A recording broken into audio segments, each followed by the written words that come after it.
Wife of 6 years slept with another guy behind my back. I met my wife approximately 10 years ago in an online book club.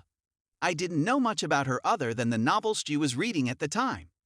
When I found out she was undergoing chemoradiation for stage 1-4 metastatic cancer, I messaged a handful of men in the group and asked if they would be willing to give me modest presents so I could put together a care package for her.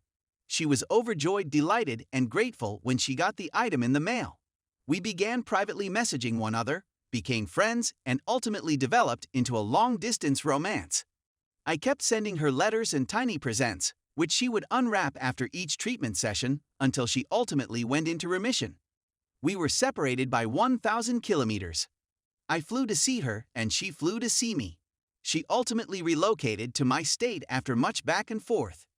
We purchased a home together in 2015, were engaged the following year, and married in 2016. On the surface, it seemed to be a wonderful union.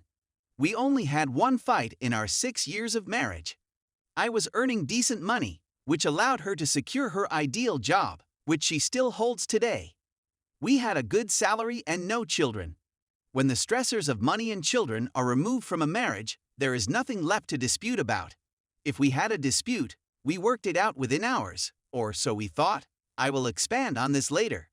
We sold our home and relocated 1,000 miles to be closer to her family in 2020. In May 2021, she had a hysterectomy due to severe bleeding, required 2 units of blood prior to surgery because her hemoglobin was critically low. I was completely behind her. She took a 12-week leave of absence to heal. I took a 6-week leave of absence from work to care for her. Although the surgeon allowed her to return to work after 6 weeks, I pushed her to take the whole 12 weeks off to heal. She traveled out of state to visit her female friend and coworker. After I returned to work and a week before she was supposed to work. During her stay, she had with a guy with whom she had been having an emotional affair for months. I'm not sure whether I was the first person she had relations with after surgery, or if it was him. He was aware that she was married. It was just by chance that I found the cheating. She was out of town for a conference last weekend. A handful of things happened, which, in hindsight, had nothing to do with the affair, that gave me a nasty feeling in the stomach, and I looked through her computer for the first time in our marriage. I saw the explicit writing and images. I met her at the airport, drove her to our home, stopped in the driveway, and said to her, "Take a look at me. Everything is familiar to me. I'm aware that you've been unfaithful to me. I've seen the pictures and texts. What will happen is as follows. You're going to walk inside and get your necessities. You are welcome to stay with your parents or friends. The next time you hear from me, it will be via my divorce attorney." She didn't say anything negative. As she walked through the house to get her items, I followed her since it seemed like a stranger was entering my home and searching through our possessions. Throughout the whole process, I never raised my voice or raised my hand at her, as I had done for the previous 6 years of our marriage. After she went, I activated the alarm system and rearranged the chairs in front of the front entrance. I was frightened she'd return if I fell asleep. It was as though an invader had broken into my home. During the previous 24 hours, I slept for a total of 50 minutes. My plan after she went was to phone a divorce lawyer the following day. I was unable to take a day off from work. Before I went for work, I texted her to come to the home. The title was in both of our names, so I couldn't legally force her out. I wanted to make sure she didn't do something wild in the home by alone. We planned to meet when I got home from work. We chatted for 2 days straight.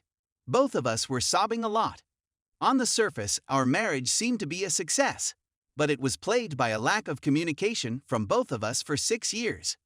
We both avoided confrontation and preferred to bottle up our emotions. We learned more about each other in 2 days than we had throughout our whole marriage. While she was gone at a conference, I traveled 1.5 hours to assist her 90-year-old grandpa with getting out of bed, providing incontinence care, toileting him, assisting with breakfast, and administering medicine. This was the second time in 2 weeks that it had happened. She emailed me to tell me how much she loved me and how much she appreciated what I was doing for her grandpa. She says she was planning to call it quits with me once she returned from the conference. To prevent hurting me, break up under the excuse of falling out of love with me, and don't discuss the adultery. I honestly don't believe her, and have a strong suspicion that she would have continued to dupe me. Every single problem could have been addressed if every one of us had put just a little more effort. While we had some comparable interests, we couldn't connect on the ones that were most important to each of us. On the first day, I completely blamed her. The next day, I began to blame myself for not being a more attentive spouse. After working from home all day, all she wanted to do when I got home from work was chat to me. After hard for 12 hours, all I wanted was peace and quiet. She wanted to discuss about societal and personal matters that were important to her, but I didn't even offer to listen since I couldn't connect to her situation. These are only a few instances. There are hundreds more, and I don't pretend to be a perfect spouse. I am not without flaws. But I did my best to make her happy, at least as much as and in the ways that I could. I discovered her at a low period in her life: abusive previous marriage, cancer, assault, anxiety, depression, seizures, and future alcohol abuse. With the exception of the affair, we will be divorcing at the pinnacle of her life. She is in remission from cancer, has been alcohol-free for 1.5 years, has had no seizures in over 3 years, her anxiety and depression are under control, and she has a wonderful group of friends and family that live nearby. And I'm now at my lowest moment. After the relocation, I had to uproot my life for her, and I had no local support. I haven't informed my parents because I'm afraid they'll be heartbroken. I'm scared the news will send them both to the hospital since they loved her so much. We are now living in our home as roommates/friends. We have promised to make the divorce and transition as easy for both of us as possible, even if it takes months. She offered for me to retain the home, the newer vehicle, both of our animals, and so on. We went to a virtual Al-Anon for family meeting yesterday. Therapy for family members of alcoholics. What struck me was the idea that family members should not blame themselves for the actions of alcoholics. I feel like I'm blaming myself for my wife's adultery, although I'm the true sufferer in this situation. I'm here to seek advice from those who have been through similar circumstances.